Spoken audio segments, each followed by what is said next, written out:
Vikings get sold to you as adventurers, explorers with dragon ships cutting through fog. What nobody talks about is what happened when the warriors fell, what happened to the kids left behind, the children of the defeated. History likes to gloss over this part. Turns out the reality was colder than any ice in the North Atlantic. We know the raids. 821, Etar near Dublin. The Annals of Ulster, written by Irish monks who watched it happen, record this. Etar was plundered by the heathens. And they carried off a great number of women into captivity. Just women, the chronicle says. Not men, not warriors. Women. 951. Kells in the Irish Midlands. Vikings used the monastery itself as their base camp. From there they hit Donogpatrick, Ardbraccan, Delaine, Kilskeer. The Annals of Ulster again. 3,000 men or more were taken captive and a great spoil of cattle and horses and gold and silver. 3,000 people, roped together, marched to ships. That number sits in a monastery record because a monk survived to write it down. But here's what the sagas don't tell you. What happens to a 10-year-old when their father dies in battle and the raiders win? You're about to find out. If you value documented Viking age history like this, subscribe. It's the best way to support our work. Also comment from which city you're hearing this from. This script is researched and factual, using sources from the Annals of Ulster, published in 1883 by Sean MacAirt and Gearoid MacNeocale at the Dublin Institute for Advanced Studies. Cross-referenced with the Journal of Archaeological Science, October 2013 issue by Elise Naumann at the University of Oslo, and Ibn Fadlan's Risala account from 922, translated by James Montgomery at Cambridge in 2017. Now back to the information. Viking society ran on a sliding scale. Jarls at the top, carls, the free farmers towards the middle, thralls at the bottom. Thralls is the Old Norse word. It gives us the English word enthralled, to be held in someone's power. That's not metaphor, that's the literal origin. A thrall was property, chattels. The law treated them the same as cattle. According to Gragas, the Icelandic law code written down in the 1100s but reflecting practices centuries older, a thrall could be bought, sold, beaten, killed. The owner faced no real penalty as long as he could show the slave was his. You didn't bury a thrall. Ibn Fadlan, the Arab diplomat from Baghdad, saw Vikings on the Volga in 922. He wrote this: if a slave died, they leave him there as food for the dogs and the birds. No grave, no marker, just meat. Children fell into this system two ways. Born into it, if both your parents were slaves, you were a slave. The law didn't care that you were 6 years old, or captured into it. When Viking ships hit a settlement and the fighting ended, anyone left alive was cargo. The younger you were, the better, healthier, more years of labor ahead. In one account from the Annals of Ulster, a raid near Dublin in 845 took women and children from over the Great Sea. They shipped them like grain. Hedeby, Birka, Dublin. These were the markets. Archaeologists working those sites since 1900 have pulled up iron collars and shackles from the harbor areas. At Hedeby in Denmark, 6 shackles came out of excavations between 1900 and 1963. Dublin, at least 1. Birka in Sweden, 4. Ben Raffield at Uppsala University, in his 2019 study published in the journal Slavery and Abolition, argues these weren't for animals. Wrong location. You don't keep livestock collars at the docks unless you're restraining humans about to be loaded onto ships. They cluster near the wharves because that's where the selling happened. Ship to shore, captive to coin. Dublin becomes the slave hub. By 841, it's not just a raiding base, it's a permanent settlement, a long fort that turns into a town.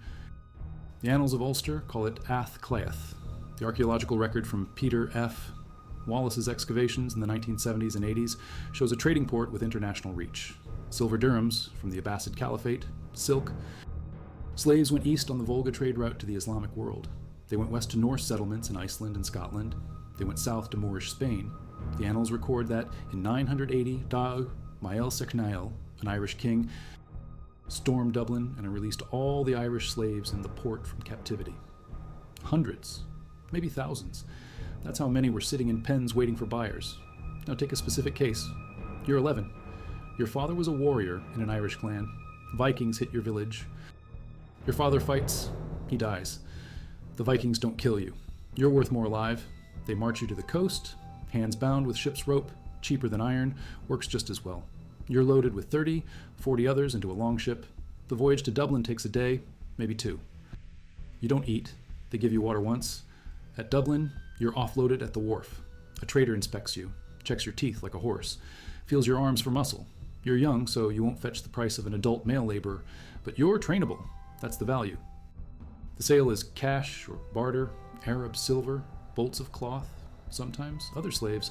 The buyer might be a Norse farmer who needs help with the fields, might be a jarl who wants household servants, might be another trader who will ship you further, across to the Hebrides, or down to Hedeby, or east along the rivers to the markets in Styria, Ladoga, and beyond.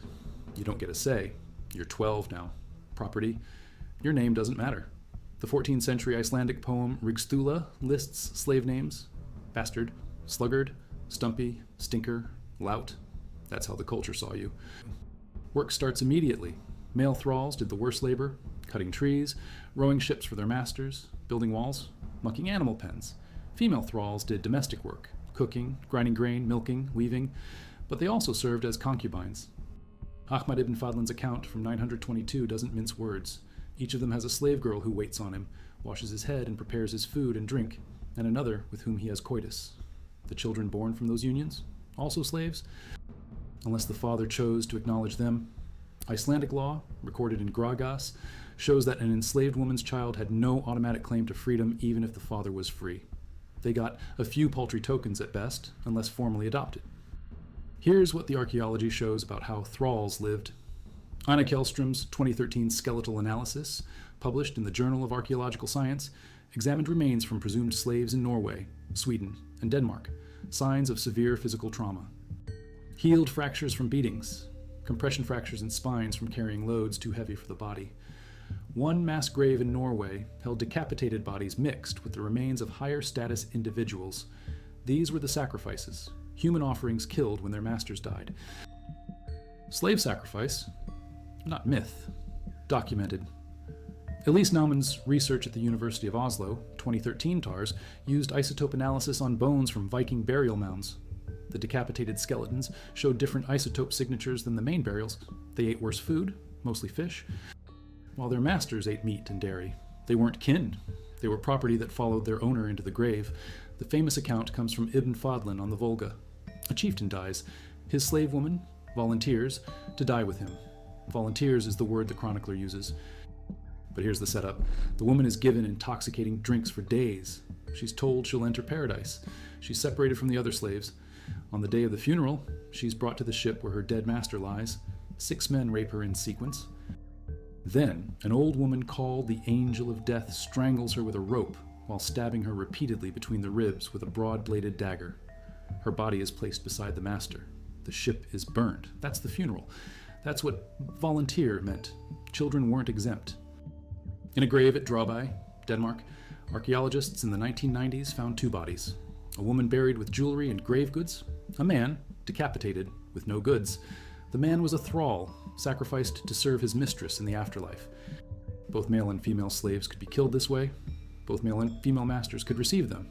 The only constants, the slave had no choice, and the slave had no burial honor, just a corpse in someone else's grave. You're 13 now, 3 years in, maybe you're in Iceland, working a farm on the edge of survival. The infant mortality rate in the Viking Age hit somewhere between 20 and 40%, depending on the region. That's how many kids didn't make it to 5. As a thrall, your odds were worse.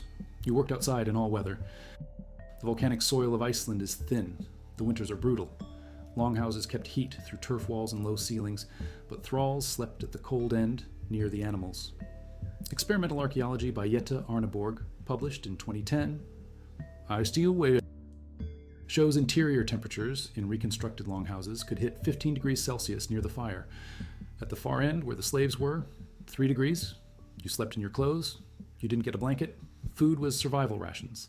Skyr, a fermented milk product. Dried fish. Porridge from barley or oats when available. Archaeological analysis of coprolites, fossilized feces, from Viking Age latrines shows parasites, roundworms, tapeworms, whipworms. A study by Piers Mitchell at Cambridge, 2017. Hi. Found parasite loads and remains from Viking towns like York were among the highest recorded for the medieval period.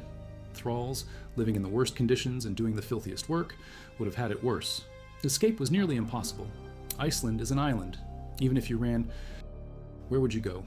The Book of Settlements, Land Namabok, written in the 1200s about events 4 centuries earlier, tells of one attempted slave revolt. Irish thralls in Iceland's early settlement period tried to kill their masters and flee. The saga says they were all hunted down and killed. Every single one. That's the story that survived, the one meant to discourage others. Now flip the scenario. You're not the child of a defeated warrior enslaved by Vikings. You're the child of a Viking warrior who died. What happens to you? The sagas present one version. Fostering, a strategic tool, Icelandic law and saga evidence, compiled in sources like Gragas and family sagas written in the 1300s, show fostering was common. A family of lower status would raise the child of a higher status family. This built alliances. The foster family got prestige and potential support. The child got training, combat for boys, estate management for girls. The bond could be as strong as blood ties. Gunnlaugur Ormstunga in Gunnlaug's saga was sent at age 12 to Thorstein Egilson to learn law. Viglander and Trausti in Viglandar saga were taught by their father Thorgrimur Eiriksson, and when their neighbor Ketilrider's mother refused to teach her crafts, the father sent her to Viglander's family to learn. Fostering is education, but there's a darker current. Chapter 59 of Laxdæla saga, written around 1245. Gudrun, Osvifar's daughter's husband Boli, is killed. Gudrun has 2 sons. The older, Thorleikr, is 16. The younger, Boli Bollason, is 12 years old. Gudrun shows them their father's bloody clothes, his torn tunic, his shredded cloak. She doesn't say a word. She doesn't need to. The message is clear. The saga records what happened next. Gudrun and her 12-year-old son begin planning vengeance. Sometime later, young Boli, wielding his father's sword Legbiter, kills Helgi Hardbeinson, one of the men who killed his father. Boli was 12, old enough to kill. This wasn't unique. Chapter 28 of Gisla saga tells of Helgi and Birger, brothers aged 12 and 10. Their father, Thorkel, was murdered. The boys tracked down the killer and ambushed him. 12 and 10 years old. They killed him with spears. The saga treats this as honorable, as expected. The culture didn't see these as children in the way we understand the term. They were young warriors avenging their father's death. By 16, a boy was legally an adult, but by 12, he could sit as a judge in court. By 12, he could take revenge. The law codes back this up. Gragas specifies that a boy at 12 could make legal decisions, could qualify for certain official roles, could participate in assemblies. The boundary between childhood and adulthood was blurry and shifted depending on what was needed. If vengeance was needed, a 12-year-old was old enough to deliver it. If a child could grip a spear, they could use it. Chapter 59 of Laxdæla saga shows Gudrun's calculation. She waited until her sons were old enough to fight, not old enough to be warriors in full. Thorleikr at 16 was just crossing the threshold. Boli at 12 was still technically a child, but old enough to be useful. Old enough to kill, the saga says Gudrun induces her sons to avenge the death of their father. Induces, pushes, manipulates. This was not about the boy's choice. This was about family honor and the mother's will. Training for this started young. Archaeological finds show miniature weapons, small wooden swords, toy spears. These weren't just playthings. Excavations in Dublin, Novgorod, and Staraya Ladoga turned up dozens of examples dating from the 9th to 11th centuries. A study by Leszek Gardewa, published in Current Anthropology in 2019, argues these were training tools as much as toys. Boys learned to fight by playing at fighting. By 7 or 8, they were practicing real skills. By 10, they could hold an adult weapon. By 12, they could kill with it. Consider the psychological weight. You're 10, your father is dead. Your mother shows you his blood-soaked tunic. She tells you what's expected. The culture around you says this is honor, this is duty. You're praised for wanting revenge. You're mocked if you hesitate. In the sagas, men who refuse to fight are called child lovers. It's an insult, implying they're soft, weak, effeminate. The term appears in Landnámabók in reference to Ölvir Barnakarl, a man nicknamed Children's Man, because he spared children in raids. The nickname marks him as unusual. As aberrant, most didn't spare them. Jomsvikinga saga, written in the 1300s, tells of Vagn Akason, who at age 12 fought veteran warriors and won, earning entry into the Jomsvikings, a warrior brotherhood normally restricted to men over 18. The saga treats this as heroic. Impressive. A 12-year-old proving himself in combat, covered in adult blood. The cultural message is clear. If you can fight, you should. Age is no excuse. Meanwhile, in England and Ireland, the victims of Mercer perspectives survive in chronicles. The Annals of Ulster for 837. A naval force of the Norsemen, 60 ships strong, was on the Boyne, and another one of 60 ships on the River Liffey. Those two forces plundered the plain of Liffey and the plain of Brega, including churches, forts, and dwellings. 60 ships on each river. A longship carried 30 to 60 men. That's roughly 3,000 warriors. They spent months raiding inland. The annals don't specify what happened to the children of those they killed, but the next entries tell us 841. Pagans still on Lough Neagh. They didn't leave. They set up camp. By 842, pagans at Dublin. Permanent settlement. What happens to the Irish children whose fathers died defending their villages? The ones not enslaved? Historical records go silent. The monks wrote about the raids, the plunder, the deaths of abbots and kings. They didn't track orphans. We know some were taken as thralls. The earlier entries prove that. We know some were killed. The sagas mention it casually, in passing. Kotkel and his family, sorcerers in Laxdela saga, are outlawed and their settlement destroyed. The saga doesn't say if they had children. It doesn't care. We know some fled, refugees streaming to other settlements, other monasteries, hoping for shelter. And some, they were simply left. No parents, no home, no structure. Survival became the goal. The Vikings had a word for it. Utilegd, outlawry. To be cast out, stripped of legal protection. In a society where kinship determined everything, your rights, your safety, your identity, losing your kin meant losing your place in the world. An orphan with no family to claim them fell into a legal void. They weren't free. They weren't slaves. They were nothing, and nothing could be shaped into anything. Let's be specific. Year 895. Vikings from Dublin, led by a jarl named Glún Iarrain, Iron Knee, raid Armagh. The annals of Ulster record this. Dublin Vikings under Glún Iarrain plunder Armagh, capture 710, destroyed church. 710 people, captured, not killed, captured. Armagh was a major monastic center. Bishops, priests, scholars, but also lay people, families living under the monastery's protection. And when Vikings took 710 captives, they took children. Some of those children were orphans now, parents killed in the fighting. Some were torn from living parents who couldn't stop it.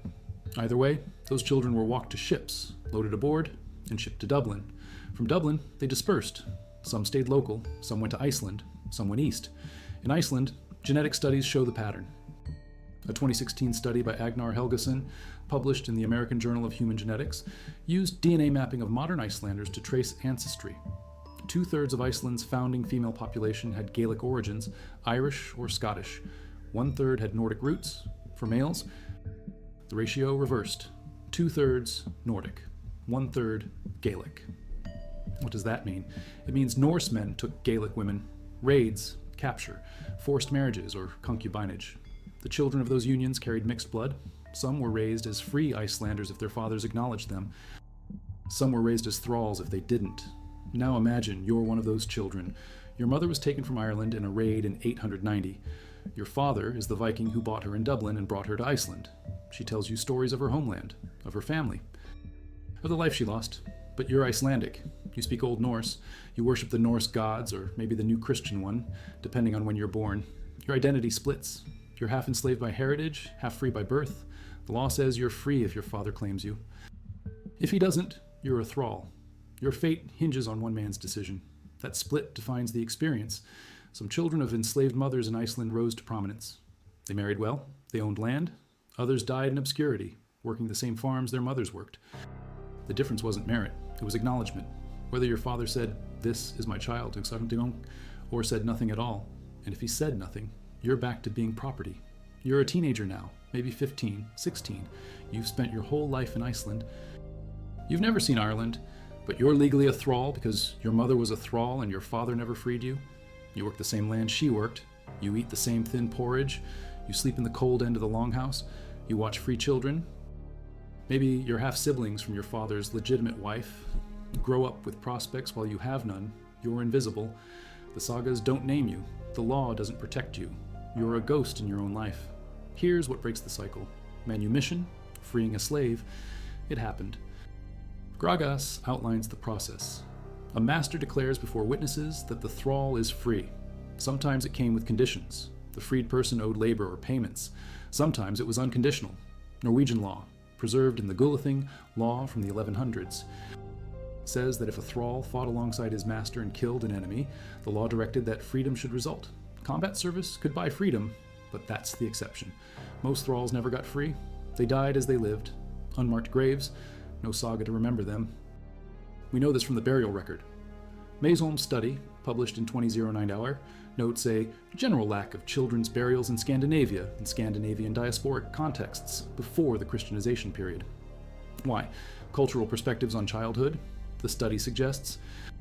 Infants and children, especially those of low status, weren't given formal burials. They were placed in simple pits, or not buried at all. If you were a thrall child, you got even less. The archaeological record from Birka, Hedeby, and Dublin shows clear distinctions. High-status graves have goods, weapons, jewelry. Low-status graves have almost nothing. And slave graves, they're hard to even identify because there's nothing to mark them. You're 17 now. You've survived longer than many, but you're still a thrall, still property. Still invisible. Let's shift again. You're not enslaved. You're free. You're the child of a Norse warrior who died in a raid in Ireland. Your father was killed by Irish fighters in 864 near Clonard. You're 11. What happens to you? First, the family claims you. Your father's brothers, your uncles, take you in. This is kinship obligation. Failure to care for a kinsman's child would bring shame, but it's not charity. You owe them. You work, you train, and when you're old enough, you're expected to carry out revenge if the family demands it. This is the hammer hanging over your head. Your father is dead. His killer, if identified, is alive. The family's honor is stained. You're the tool to clean it. At 12, you're handed a sword.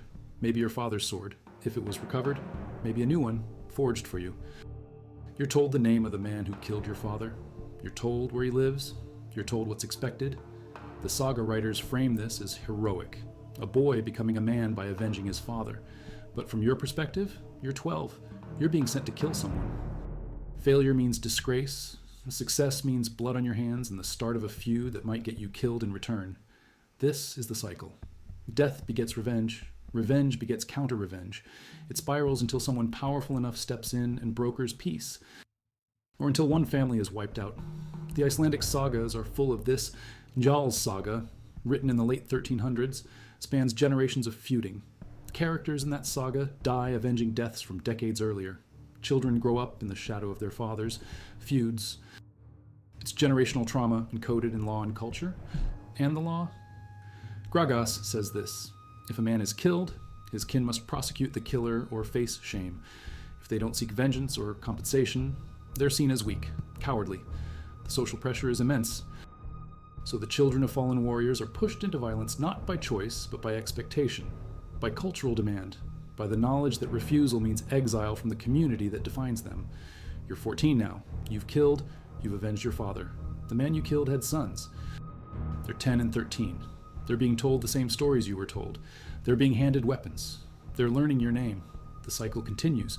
This is Viking age childhood for the children of warriors. Enslaved or weaponized, property or instrument, the sagas romanticize it. They talk about honor and glory. They skip the part where a 10-year-old is beaten for being slow at rowing, where a 12-year-old is handed a spear and told to kill, where a 16-year-old dies in a revenge killing before they've ever kissed anyone, before they built anything, before they've had a chance to decide who they want to be. The archaeology doesn't romanticize. The skeletons don't lie. Healed fractures, malnutrition, violent deaths, unmarked graves. These are the children the sagas don't name. The ones whose stories ended in anonymous pits or slave markets or revenge killings that nobody wrote down because they weren't important enough. Now consider scale. The Annals of Ulster alone record dozens of major raids in Ireland between 795 and the early 900s. Each raid took captives. Each battle killed warriors. Each death left children behind. Multiply that across Britain, across France, across the Baltic. Multiply it across 2 centuries of Viking expansion. How many children? Thousands, tens of thousands, maybe more. And for most of them, history doesn't care. Even the ones who survived and thrived, like Bolli Bollesen from Laxdela saga, carried scars. Bolli avenged his father at 12. The saga goes on to say he traveled to Norway, impressed King Olaf Haraldsson, then joined the Varangian Guard in Constantinople. He became renowned. He returned to Iceland as a wealthy man. But the saga also notes his childhood was defined by a single moment. His mother showing him bloody clothes and pointing him toward violence. That shaped him. That's what childhood meant for him.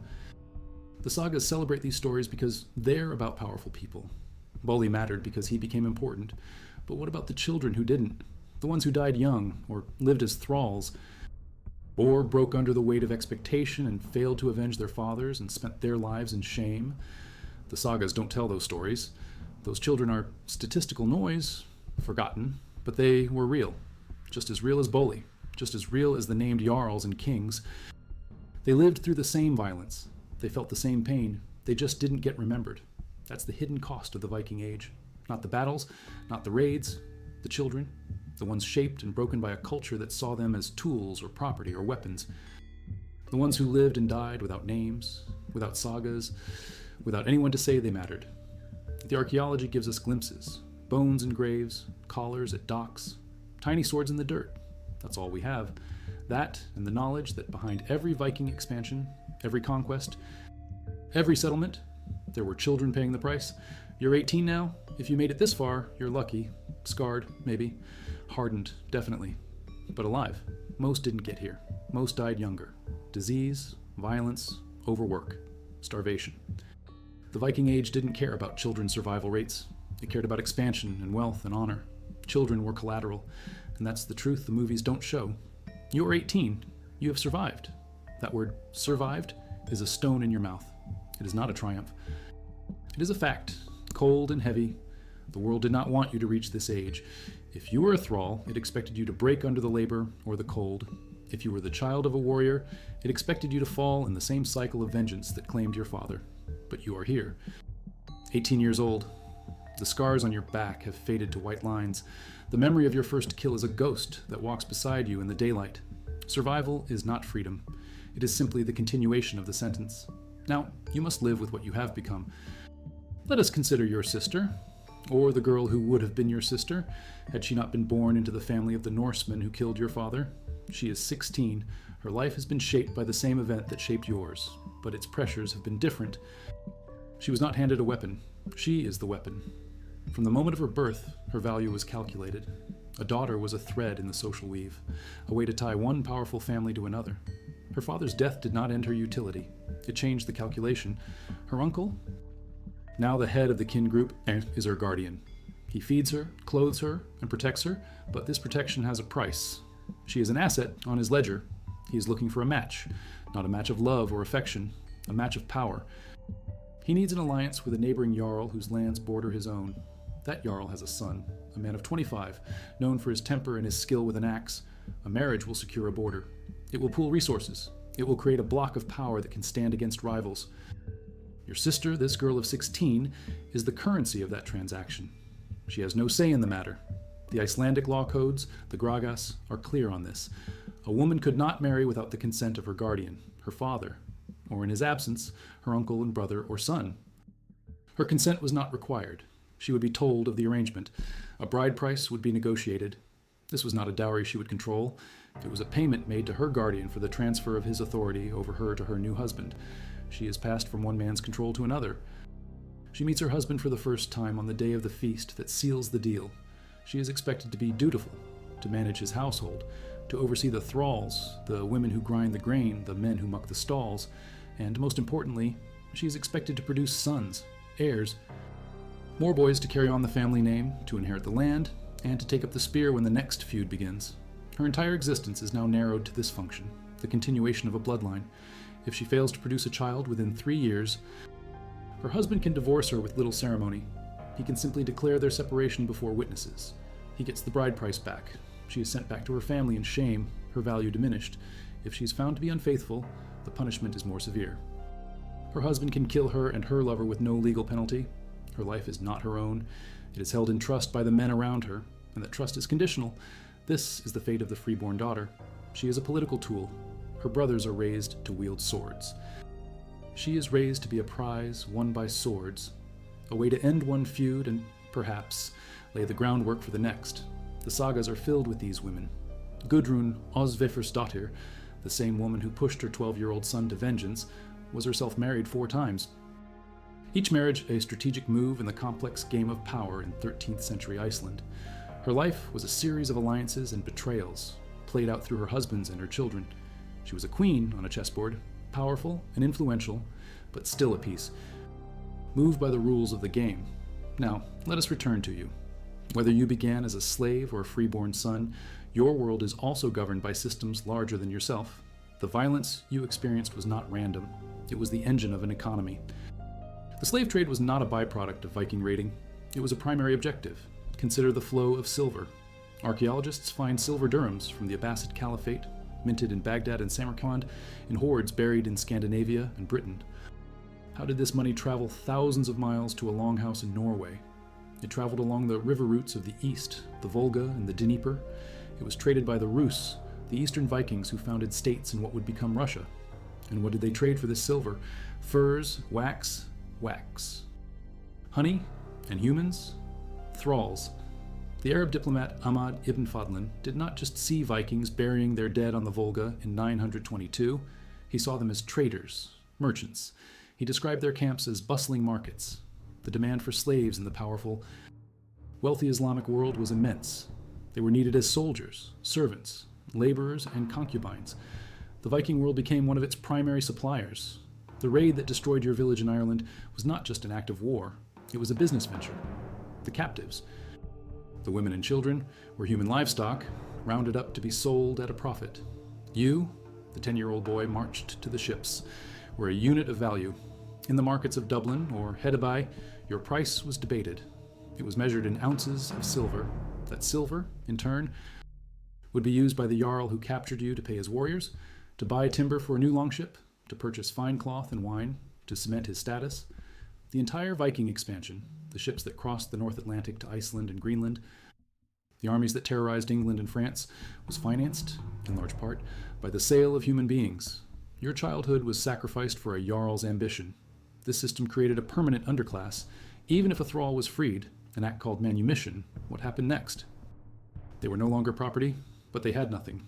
No land, which was the basis of all wealth and status. No kin group, which was the basis of all legal standing and protection. The law codes acknowledged this precarious position. A freedman, a Helsinki, remained tied to their former master. They owed him loyalty and certain duties. Their children were not fully free until the third generation. Freedom was not a single event. It was a slow, multi-generational crawl out of social oblivion. Imagine you are a thrall who earned your freedom. Perhaps you fought for your master, as Norwegian law allowed. You are now 25. You are free. But you sleep in the same corner of the longhouse. You eat the same meager food. The only difference is that you cannot be sold. You can leave, but where would you go? To wander the wilderness and starve. You are trapped not by chains, but by circumstance. You are a ghost in a world of kinship, a person without a people. Into this world of rigid hierarchy and brutal economics, a new idea arrives. It comes with men in dark robes who carry no swords. They speak of a single God, a white Christ, who died for the sins of all men, free and slave alike.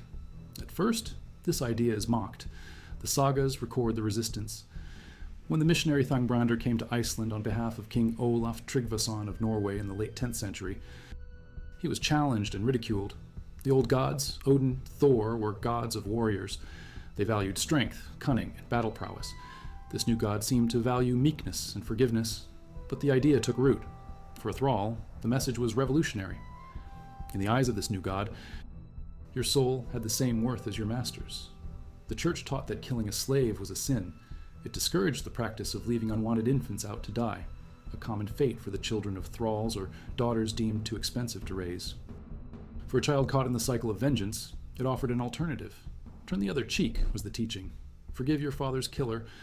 It was an idea so alien to the honor-bound culture of the Norse that it seemed insane. The conversion was a slow, messy process. For a long time, the two belief systems existed side by side.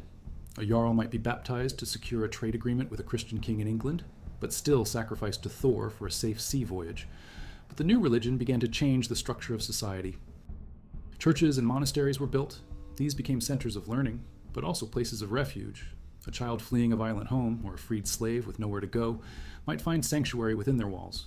To join a monastery was to find a new family, the family of God, which superseded the old ties of kinship. It was a radical step, a way to step outside the traditional system of obligation and revenge entirely. You are now 30. You are living through this change. Perhaps you have embraced the new faith. You attend the small wooden church built near your village. The priest tells you that vengeance is a sin, but you still see the sons of the man you killed 20 years ago. They are grown now. They look at you with the same cold fire your mother instilled in you. They have not forgotten. The priest preaches forgiveness, but the community remembers blood debts. You're caught between two worlds, the old world of honor and the new world of faith. Or perhaps you are the daughter, married off at 16. You are now 32. You have given your husband 4 sons. You have managed his estate with skill and efficiency. You are respected, but you are not happy. Your husband takes other women, thralls from the household, as was his right under the old laws. The church tells him this is a sin, but he does not listen. You see your own sons growing up. The eldest, at 15, is already practicing with a full-size sword. You see the same hardness in his eyes that you saw in his father's. You know that one day, he too will be sent out to kill or be killed for the sake of the family's honor. The cycle you are used to perpetuate is beginning again, and you are powerless to stop it. The end of the Viking Age was not a single event. The raids petered out as kingdoms in Europe grew stronger and better organized. The Norse themselves settled down, becoming kings and farmers in the lands they had once plundered. They became Christian. They became Normans in France, Russ in Russia, Norse Gaels in Ireland. They assimilated, but the legacy of that brutal age endured. It endured in the genetic code of Iceland, where the maternal lines are largely Gaelic and the paternal lines are Norse, a stark testament to a founding population built on captive women. It endured in the law codes that for centuries continued to draw distinctions between the free and the unfree, and it endured in the sagas, the stories they told themselves about themselves. These sagas, written down long after the conversion to Christianity, are filled with a strange tension. They celebrate the heroic violence of their pagan ancestors, the feuds, the killings, the warrior ethos. But they are told from a Christian perspective, often with a sense of tragic fatalism. The authors seem to be looking back at a past that is both glorious and horrifying. They are grappling with the memory of a culture that turned 12-year-old boys into killers and treated children as commodities. The story of the children of the Viking Age is not one of adventure. It is a story of systems, kinship, honor, and economics that trapped the young in roles they did not choose. You were property, or you were a weapon. You were a bargaining chip, or you were a vessel for a bloodline. The moments of choice were few. Resistance was often fatal. The most common path was to accept the role you were given and to do what was necessary to survive until 18 dies, and then 30 dies, and then, if you were one of the very few lucky ones, to old age. You are old now. You have grandchildren. You watch them play with small wooden toys, miniature swords and ships. For them, it is a game. They do not know that for you, it was not. You see the world they are growing up in. It is still a hard world, but the slave markets in Dublin are gone. A king's law, not a jarl's whim, is what governs the land. The priest speaks more of mercy than of vengeance. Something has changed, but as you watch your grandson swing his little wooden sword, you remember the weight of a real one in your 12-year-old hands. You remember the face of the man you killed. You remember the cold. And you know that the ghosts of that age will not be banished so easily. They are the foundation on which this new world is built.